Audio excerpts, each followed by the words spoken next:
Estamos en diálogo abierto desde el programa Cinco Caminos con Manuel Jaramillo, director general de Fundación Vida Silvestre. Tenso como para hablarlo en radio, pero sí en este intercambio de opiniones como para que, ¿cómo hacemos para lo más difícil del ser humano, que es cambiar un hábito, sea malo o sea bueno, cómo esta expresión lo transformamos en una acción que beneficie nuestro sistema de vida? Bueno, como decía la Secretaría de Ambiente, realmente todo está relacionado y lo que hacemos al planeta que nos contiene nos vuelve, ¿no? Y nos vuelve en cuestiones que están evidenciadas, como es el cambio climático, el aumento de las situaciones extremas vinculadas a inundaciones, a sequías, a temporales. También este caso de las enfermedades emergentes, que se consideran emergentes no solo porque generan una emergencia, sino porque emergen justamente de la naturaleza hacia las personas. Es un tema complicado y central, ¿no? En particular, bueno, en la zona uno tiene que entender que lo que es la caza de especies silvestres tiene que estar totalmente regulada y sobre todo tiene que haber un control bromatológico fuertísimo de las piezas de caza que están aprobadas. En el caso de la zona son muy pocas, para que el consumo de especies silvestres minimice las posibilidades de incorporar patógenos que puedan transformarse en enfermedades emergentes a la especie humana. Por ejemplo, lo interrumpo, ¿no? Esta dinámica de que estamos en tiempo de caza deportiva, con las habilitaciones pertinentes, el informe dice que va a haber una flexibilización en el acceso a los campos para palomas, perdices, patos y bueno, y especies que también no se transforman en un alimento, pero las cotorras, que tenemos muchísimas por aquí, también como es una infección, pero bueno, puede ser un atractivo deportivo. Pero a ver si yo interpreté en este sentido. ¿Quiere decir que la vida silvestre puede tener contaminantes en la ingesta humana? Totalmente, hay muchas especies que ya tienen enfermedades. Bueno, en el caso de los chanchos cimarrones, que también es una presa de caza común en la zona, pueden ser portadores de triquinosis. De eso, por eso muchas veces se dice, ¿lo hiciste analizar? Bueno, hay que analizarlo para saber si no tienen esa enfermedad, y en el caso de que por alguna razón no se pueda analizar, la cocción tiene que ser plena y completa, ¿no? Entonces, en ese sentido, en primer lugar, repensar un poco lo que hemos hecho para que estas especies estén. Y vos tocaste un caso muy interesante, que es el de las cotorras. La cotorra es una especie nativa, autóctona de la zona, y nosotros la hemos transformado en plaga porque plantamos árboles altos, como los eucaliptus, en un lugar donde no existían árboles. Esta zona, hablo de esta zona porque yo estoy en Madariaga, entiendo que ustedes están en Partido de la Costa. Estamos cerquitos, sí. Estamos cerquita. En esta zona hemos plantado eucaliptus, que son árboles altos, que protegen a las cotorras para hacer nidos enormes, alejados de los depredadores. Antes la cotorra, lo más alto que tenía para hacer un nido era un tala o un coronillo. Claro. Ahora con los eucaliptus se pueden proteger mucho más, han prosperado enormemente las colonias de cotorras, y a su vez en las cercanías le hemos sembrado enorme cantidad de cereales que le dan una fuente de alimento fuertísima. Entonces, una especie nativa, autóctona, que estaba regulada por la dinámica natural, la transformamos en una plaga. Ahora la salimos a matar, a cazar, ¿no? Claro. Entonces, esa es una alteración que la especie humana hizo del ecosistema y que puede traer enfermedades, porque las cotorras también pueden ser vector de enfermedades. Bueno, de hecho, no es el caso en particular de las cotorras, pero la gripe aviar, recordarás que salió justamente de las aves, del hacinamiento y del aumento de densidad de las especies. Cuando las especies aumentan mucho su densidad poblacional, aumenta mucho la posibilidad de que se generen enfermedades. Y esto lo vemos en los criaderos, por ejemplo, donde hay que usar muchos medicamentos, muchos antibióticos, justamente para evitar la proliferación de enfermedades.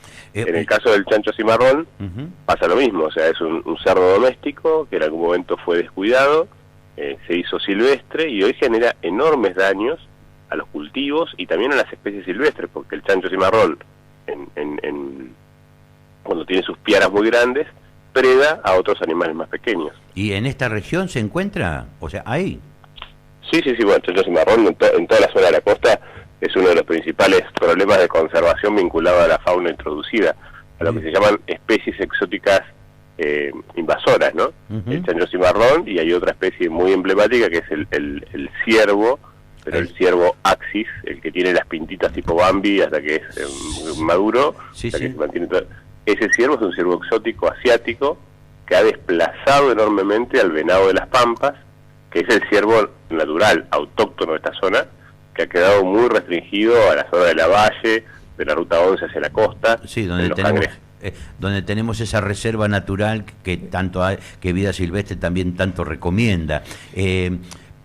La pregunta viene si esto Vida Silvestre lo va a transformar en una acción dinámica permanente, solamente de difusión, o hay algo concreto para que se tome conciencia a nivel regional de ese cambio de hábito que tiene que producirse, o cambio cultural. Bueno, en particular estamos trabajando a nivel nacional, como bien has dicho vos, con comunicación, con distribución de informes, que muchas veces produce la Organización Mundial de Conservación, el WWF, aquí en la Fundación Vida Silvestre representa en Argentina, y obviamente con el apoyo de todos ustedes, los medios de comunicación, para que esta información pueda llegar a todos los miembros de la sociedad. También hay que trabajar mucho en lo que es la regulación por parte del Estado, y es ahí donde el ordenamiento ambiental del territorio, que defina claramente a través de incentivos y desincentivos qué es lo que se puede hacer y cómo se puede hacer en cada porción del territorio, es central. Para ejemplificarlo, por ejemplo, pensemos en una ciudad que tiene un código de planeamiento urbano y claramente dice qué altura de edificios se pueden construir, qué superficie del terreno se puede ocupar. Eso tiene que estar regulado a nivel del país y tiene que tener no solo sanciones, sino también incentivos para que ese nivel de desarrollo sea en articulación con la conservación de la naturaleza. Si nosotros tenemos una naturaleza sana, con especies que tienen conectividad, con especies que están presentes en el ambiente pero no en contacto con los humanos, se reduce muchísimo el riesgo de pandemias y se reduce muchísimo también la posibilidad de introducir especies exóticas que se transformen en amenazas.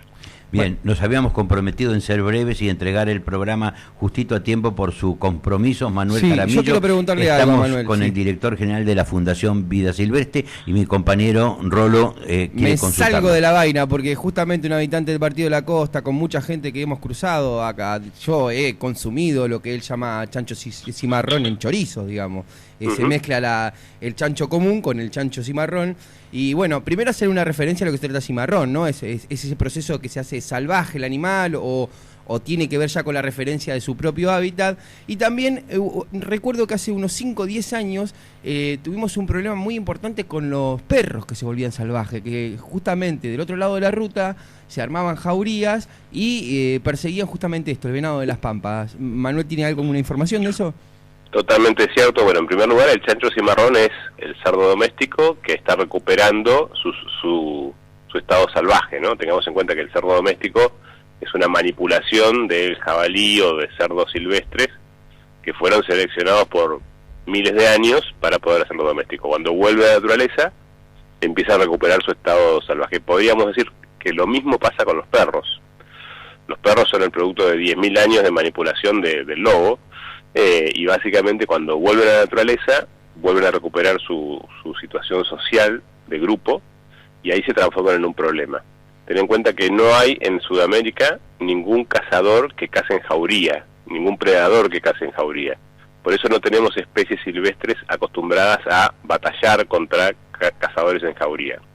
Cuando los perros se juntan, y son 5, 6, 8, 10, hasta 20 perros pueden estar en una jauría, y están alejados justamente de ese vínculo con lo doméstico, se transforman en nuevos casi lobos. Es el mismo proceso que el chancho cimarrón, ¿no?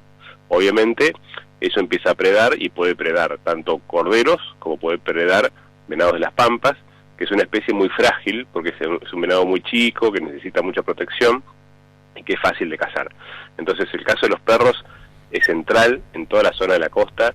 Hay que bregar por la tenencia responsable de los perros, hay que bregar por la esterilización pronta de machos y hembras para poder evitar que haya proliferación de perros silvestres, y en algunos casos hay que hacer controles más fuertes, porque estos perros se transforman en un grave problema para la conservación. Sí, ¿preocupa a Vida Silvestre, por ejemplo, el caso de Balcarce, que hubo un caso de rabia felina? En particular no estoy al tanto porque es un tema por ahí mucho más médico-veterinario, pero sin duda, bueno, esa es una explicación de cómo las enfermedades zoonóticas, las que nacen en la vida silvestre con los animales, pueden llegar a las personas, ¿no? Y nosotros le propiciamos muchas enfermedades, el ébola, el SIDA, se consideran que han aparecido de esa forma, ¿no? Donde las personas han tenido un vínculo con los animales demasiado cercano, a través de la ingesta o a través de estar muy en el hábitat de estas especies y pudiendo acceder justamente al contagio con estos patógenos que saltan. La gente especialista habla del spin-off, ¿no? O sea, como que saltan de la especie silvestre a los humanos. Se empiezan a replicar y ahí los humanos la transformamos en algo que es incontenible. Tengamos en cuenta que en Argentina hace poco más de 4 meses había un solo caso de infectado de coronavirus y hoy tenemos la situación que tenemos, ¿no? Entonces, la velocidad de replicación de los virus es altísima, pues son organismos muy simples, entonces se replican y a su vez, lo peor de esto es que como se replican mucho, pueden tener errores en esa replicación, errores genéticos que implican mutaciones. Y si esa mutación, ese error genético le sirve al virus para ser más agresivo, se va a seguir replicando y se va a seguir empeorando. Entonces la mutación, que es parte de la biodiversidad, se transforma en una enorme amenaza justamente para la salud de la especie humana y para la salud del planeta. Manuel Jaramillo, nos sentimos conformes con esta cumplir el rol pedagógico que tiene toda comunicación regional como una radio AM, y por supuesto que estamos siguiendo permanentemente la información que nos llega desde Vida Silvestre, y por supuesto tiene a su disposición el aire de la radio cuando los motivos como estos, por ejemplo, sean necesarios retransmitirlos a nuestras comunidades. Muchas gracias por este contacto. Muchas gracias a ustedes y bueno, a cuidarnos todos y a cuidar al planeta porque es el que nos cuida de alguna manera a todos nosotros. Un abrazo muy grande, hasta luego.